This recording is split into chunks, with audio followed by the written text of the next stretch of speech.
Hi hello welcome to eagle sports. Football కి సంబంధించి చాలా వీడియోలు చేస్తూ ఉన్నాం అండ్ అదే విషయం మీద మాట్లాడడానికి ఇండియన్ ఫుట్బాల్ గురించి పర్టికులర్ గా మాట్లాడడానికి మనతో ఒక ఇంటర్నేషనల్ ఫుట్బాల్ ఉన్నారు. ఆయన బాల్కన్ వాండరర్స్ కి, మాంచెస్టర్ సిటీకి, లివర్పూల్ తన కెరీర్ స్టార్ట్ చేశారు. Is mark Seagraves and let's talk to him. Mark, before we talk anything, I just want you to say one line in Telugu. I'll say that line and you have to repeat it. Okay. నాకు India అంటే చాలా ఇష్టం. నాకు India అంటే చాలా ఇష్టం. I just said that you love India. Okay. I actually have an Indian girlfriend and she only speaks to me in Hindi also. Oh, so you got Hindi also then? Little bits of Hindi. I understand all of the nuances really when she's shouting at me. So you're becoming one of us now. So let's talk about football. So you see, you have come to India with this aim and with this dream of nurturing football. Mm-hmm. And so what is this football factory and what made you come to this part of the world? I actually initially was contacted by Arsenal Soccer Schools, which was a company in Delhi, and I came over as the technical director to basically try and make footballers, and I didn't realise how difficult it would be at the time, through lots of different things that we'll discuss, I'm sure. And yes, it was a shock to the system, but I managed to stay. I've been here now nearly 10 years, so I must like it at some point. But yeah, India's great, isn't it? It's got so many dynamics that are just from one end of the scale to the other. And I find myself doing that. I had soccer schools in Delhi, in Gujarat, and also in Goa. And yeah, my ideal was to get the kids to be able to get coached properly. I'm a UEFA licensed coach, so that was the key for me, and give them good infrastructure, good football pitches to train on. And we were doing okay. It was a bit of a hard slog at times, but I left my job in Delhi and went on my own. I had an Indian business partner, and between the two of us, we tried our best to get it off the ground, and it's a lot better now than when I first came in. What was it, 10 years ago? So we're getting there slowly. What is your long-term, short-term goals, if I want to ask you? Is there any demarcation of such kind that you have already Yes, set up? my goal is to make an Indian capable of playing in the big leagues in Europe, not necessarily the Premier League, Bundesliga, but in Europe at some point, to be able to stand alone, not just as a gimmick. Every football club in England, in Europe, will want an Indian footballer. Right. For probably the wrong reasons, which would be a financial reason, to be able to say, okay, we'll corner the market. Right. We've seen it with South Korea and Son and players like that. We have right now in India, we have 5 Lionel Messis. Right. We have to by the numbers, but unfortunately, whether it's through a lack of finance or lack of proper coaching, we're not being able to produce these players. And that was my goal, was to get into the grassroots. Right. We're only going to do it from the grassroots onwards, which is 5 years plus, not at 12 years, 5 years, and bring them through, a little bit like going to school, if you like. And I realised that obviously schooling is very important in India, but there's got to be a balance for me to be able to do both. And when we get to this year, the age of 15, I think, what is it, 12th standard, is it? Then it just always seems to go to the education side. And there's a whole lot of different jobs in the world right now, not just being, doctors and the old engineers. Absolutely. So yeah, I wanted to do that. But it's very difficult because I was a private entity. My business we had to pay, or the kids had to pay. Right. My ideal would have been to be able to have made enough to subsidise and go into the rural areas and then put on clinics and different things like that. We never got to that stage. Right. But I feel with the amount of soccer schools over here right now, and academies, that football is slowly catching up to cricket. Not that close just now, but in the next few years, I think the generation of your age group and your kids will probably get more of an opportunity than you ever will or ever did. So that was my goal. It was never going to happen in my lifetime. Correct.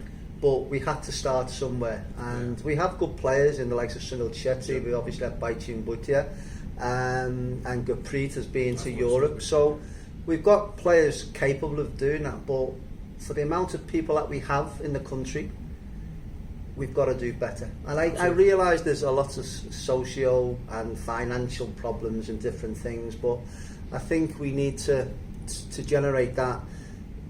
The sport as well is good in people's lives. There's no downside to sport, and we can instill lots of different skill sets in people if they do go down that road. And I just think the schools and the government have to at some point have a balance between both. Absolutely. And I believe that you have also seen Indian diaspora where, people from Northeast come in and play a lot of football. Mm-hmm. People from down south, especially Kerala and Tamil Nadu, they come and play football. And so how do you look at these guys? Because, Chetri, Baishum, all of them have been from Northeast. If you look at the Indian team, there's a guy called Chante, there is Udanta, all of them have come from the Northeast. So do you think that is becoming a huge pocket where you can draw talent and probably nurture and then send them to European leagues and something like that? Yeah, you could do, but it's not just about technical ability. You have to have the size as well, and you have to be, in this day and age now, if you look at the modern athlete, which is what they are, most of them are 5'9", 10, 11, 6 foot, and they're all proper. And that's no disrespect to the Northeast guys, because they're really strong. They're really strong, but the height becomes an issue. Well, it shouldn't do, but if we look at the best players, Lionel Messi is he's an issue, 5'7", but that goes against the grain. But yeah, I understand what. Yeah, it's great, but I don't see why the likes of Delhi can't do that, and Mumbai. And Mumbai is starting to do that with the influx of the likes of Man City coming into Mumbai FC and stuff like that. Hyderabad is also doing something with BVB coming into picture. Yeah, and this is what I'm saying about these clubs want to come in and they want to try and get. But at some point throughout the process, something happens, and they either leave and say enough is enough, or they don't manage to get. This isn't a 3-year program. This is if we're being blunt about it, it's probably a 15 to 20 year program, and probably a little bit more. You'd look at the international team ranked where they are. It's a crime really for the size of the country, and it's they should be. And we're looking at the Euros right now. Little teams like Finland. Yes. Even North Macedonia coming. North Macedonia, Slovakia. India should be in and amongst. I know they can't play in the Euros, but what I'm saying is in the World Cup structure. Yeah, absolutely. When you see North Macedonia, they have come from 167 to 62, and I don't see why India is not coming into 60s or 50s. They're still stuck. But I know the reason, and it's not just the reason. It's in order to progress, you have to get beat. You have to get beat 6-0, 7-0, and I don't know whether the authorities are ready for that just now, but you have to suffer to get better. And we missed an opportunity, I think, with the Asian Games. They didn't send an under-23 team. That would have been ideal for them players to be able to play against a son, to understand what the level is. Correct. That's where we need to get to. Correct. That's better. That's worth more than any training camp. Or that's a pretty interesting point that you have said. To grow, you have to get beaten. You have to, If you look at just in Europe, Luxembourg were getting beat 16-0, and now they're only getting beat 3s and 4s. That's progress. And all of the other the little teams there, San Marino, for example. San Marino, Andorra, all of these teams, they're producing players as well that are playing. If you look at Finland, they've got some players that are playing at the highest level. Look at Wales, which is a tiny little country. Gareth Bale, world-class player. So there's no reason why we can't have that here. The quality will be here. It's finding them and being able to give them the proper coaching. I have this thing where I fly a lot, but I can't fly the plane. I can't just go in and fly the plane. Same with footballers. Footballers play, and at the end of their career they go, I'm going to become a coach. You need to get qualified. You need to understand there's a vast difference from being a player and a coach to being a coach. And then in the coaching also there are differences. For example, AFF has its own thing, UF has its own thing, and that's but not only that, within the country. I mean, I live in Goa, so Goa's a football state, and it's a little state, but it still has 4 or 5 different entities. It has the GFA, the SAI, the SAG. And they're all not against each other, but they're all fighting because the SAG have all the ground, so they have the power because... Absolutely, they're the equal stakeholders where it gets pulled and it doesn't move. And the ones who suffer are the children, are the kids who... We should have proper facilities. We have got proper facilities. And case in point, in Goa we have an indoor stadium called the Mukherjee Stadium, state of the art, brilliant. It's never been used for football. It's been used once for, I think, ladies netball. It's used for like everything else other than that, which is like if a Swami comes in, it's used as that, or it's used for a, you know, a conference or whatever it is. Yeah. And it's frightening for me because I look at our kids. So I'm in India, I'm in Goa. I've got a child in England at 6 years of age, and I've got a child in Goa at 6 years of age. This child in England is getting coached 12 months of the year. This kid in Goa is not, because he's got the monsoons for two months, then the education, the exams for a month. So bear in mind when that kid gets to 16, 10 years, how much less coaching has the kid from India got. So we need to have a look at the infrastructure also. I get it, there's a lot of people without money, but there's an awful lot of people with money. So there's got to be that balance where we can have... I just look at in England when they won the World Cup '66. I was born in '66, so I was probably one of the things where my mum and dad were celebrating, sort of thing. Correct. And when India won the Cricket World Cup for the first time, the euphoria in the country must have been amazing. 38 years to the state. Of course, and you know, look at where the cricket has gone to now. With football the same, but as we said before, they need to suffer at times. They need to take a bit of a hit. Yeah, we need to get beaten. We need to suffer a little bit along the line, you know. And again, with England, we talk about it's coming home, it's coming up. Yeah. We've suffered for 55 years, you know what I mean? Because we're going to, hopefully we won't suffer this time around, but no doubt we will at some point. So you need to go through that process to get better. And India is the prime example of that. You know, it's not all about winning every game, because you don't learn from your good experiences. You only learn from the ones that hurt you, because you don't want to do them again. Because the post-mortem actually happens when you go wrong and not when you not when you go right. When you go right, everything's fine, and you don't even realise what you've done to get there. When you've suffered, you think, oh, I don't want to go through that again, and then you rectify it, or you like to think you rectify it. So that's where I think that would be a good thing. And also, you know, we're getting out of the ISL, but it needs to be more competitive. You need to have promotion, relegation. I mean, when ISL won the I-League, they weren't allowed to get promoted.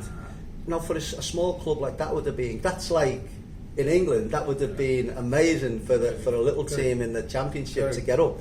So we can't just keep on looking after the apex. We have to look beyond that and be able to, you know, produce. That's where all the talent's coming from as well. It can't just be from the top brackets. And also, if we don't do a robust grassroots program, where are the players going to come from? Absolutely, there is no path if they don't do that. And one more thing, because you've brought up ISL.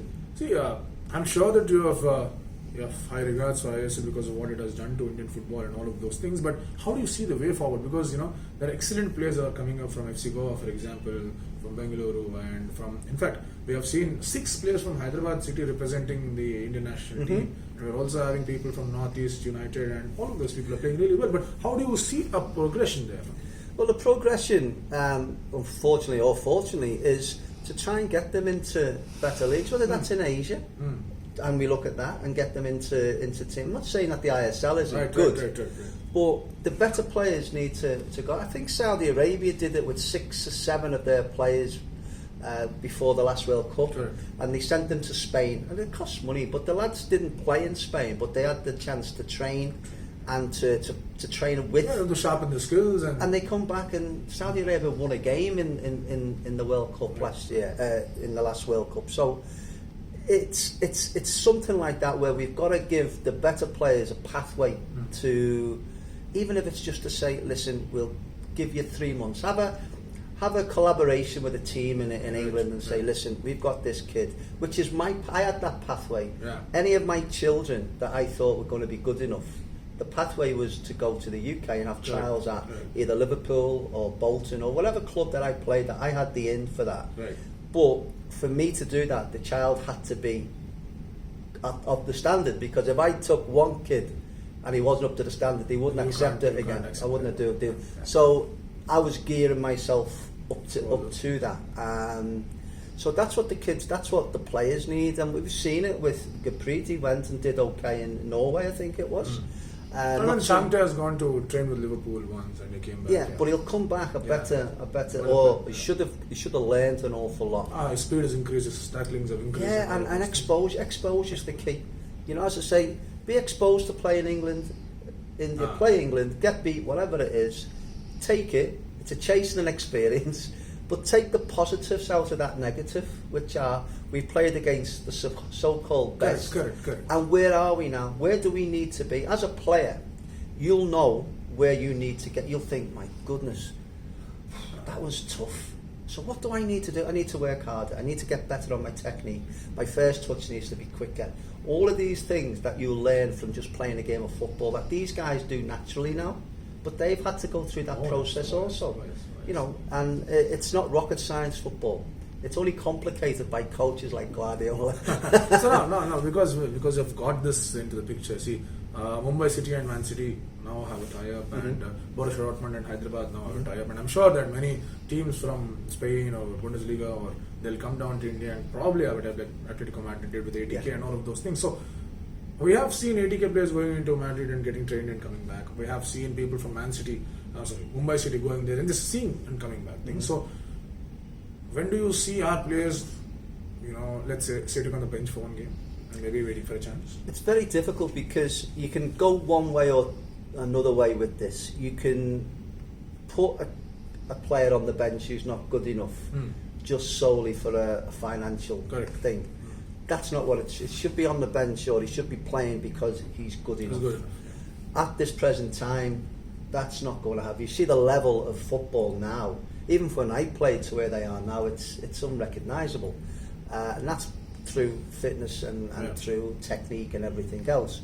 So, yes, we've got to be really honest. You know, these people who say to me, we'll get to the next World Cup India. No, we won't. Unless we radically change it, and it's got to come through the grassroots. It's got to come through coaching. They have to identify maybe 25 of the best coaches, young coaches.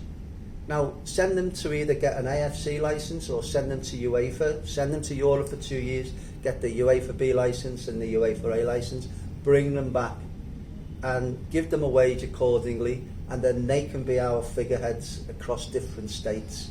And then we can coach the coaches. Absolutely. At the moment, if you played 300 games, that automatically gives you the opportunity to be a coach. That has to be changed. That has to change. And it's like everything else. It's education. You wouldn't put your child in a classroom with a hole in the roof in monsoon. You just wouldn't do it. Yeah. You know, and the same thing with football. You need to have the right infrastructure, and that means the right training facility, the right coaching, the right everything that's involved in it.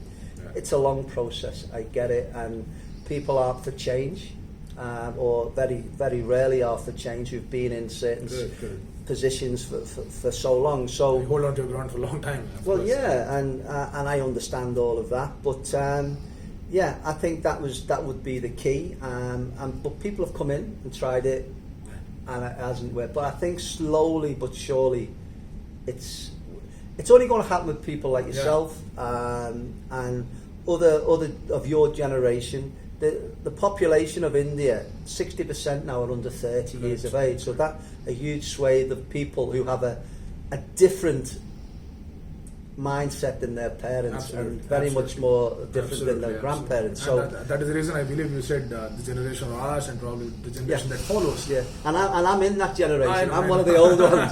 You know what I mean? It's not for change, but I do think with your generation and the introduction of the internet and different things, so kids can watch the Premier League and watch La Liga and watch Serie A, and it is exciting. It is, you know, wow. Everyone who wouldn't want to play in that, you know.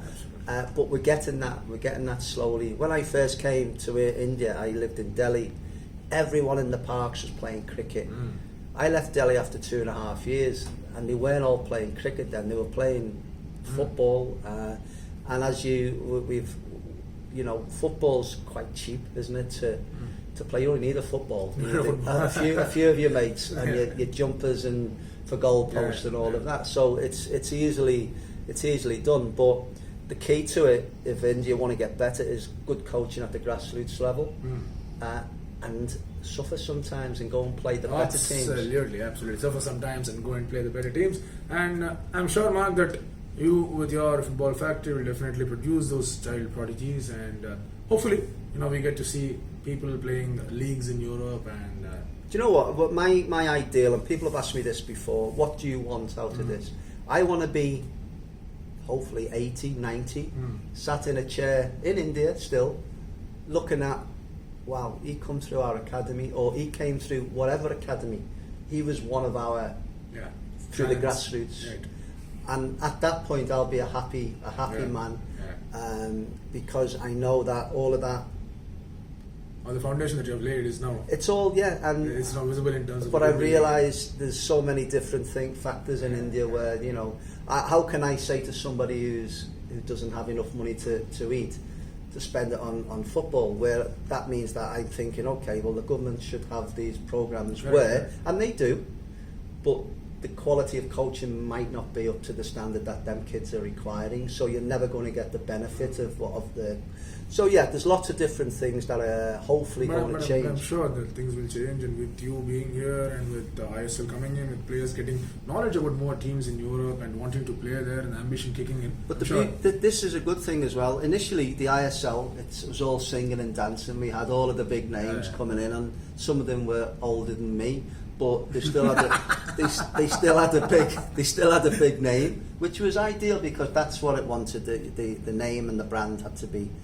Now they're reducing the amount of foreigners, and so it's Indians got to play. Absolutely brilliant. That's the way it should be. Right. That's when we're making progress, because if them the Indian players are good enough to represent their team in the ISL, then that's brilliant. That's what we need. Yeah. So that tells me that the coaching's getting better. It's telling me that the players are getting better. And that's what's required. Wonderful, Mark, and I hope you do the great work that you're doing, and it kicks off in a big way, and probably the results are seen.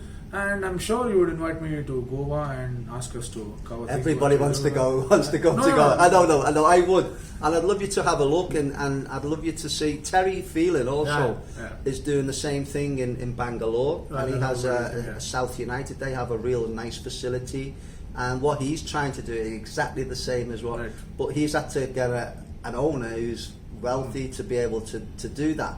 Eventually, hopefully the AIFF or whoever's in charge will look at that and think, okay, we should replicate that. We can replicate that because there's enough stadiums in India. Even in Delhi, there's enough football stadiums to be able to utilise and to do that. So it's just a mindset, I feel.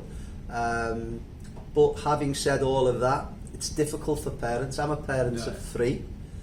To say to your child at 15, forego your education and play football. You mightn't make it, but I think there's a balance. You can still be educated. You can still be a 70, 80%er, and still. So even if your child is a prodigy with music, push that child in that direction also. But you still need an education. But I think the balance is a little bit the other way. Towards education. Yeah, but I get it because the amount of population here and the jobs and different things, you have to do that. So we've got to try and wangle away where we can make it where if they do have it with academies, don't they? But if we can do that, then it'll be a lot quicker anyway. Yeah. Thanks, Mark. Thank you for your time, and I'm sure you will give us more time when we want to discuss Euros as the knockouts are approaching. Absolutely, yeah. We'll see who's getting excited now. Well, by the way, which is your favourite team? Just to close things. Well, of course it's England, isn't it? There you go. You have my second team was Ukraine, and they've crashed out. But luckily enough, they've just got back in again, so they'll be the sneaky one there, Will. Oh, right. You have a friend in our Telugu commentary panel who's a fan of England. All right. You'll soon meet him. I know. Thank you so much, and please subscribe. Thank you, Mark. Cheers, mate. Thank you.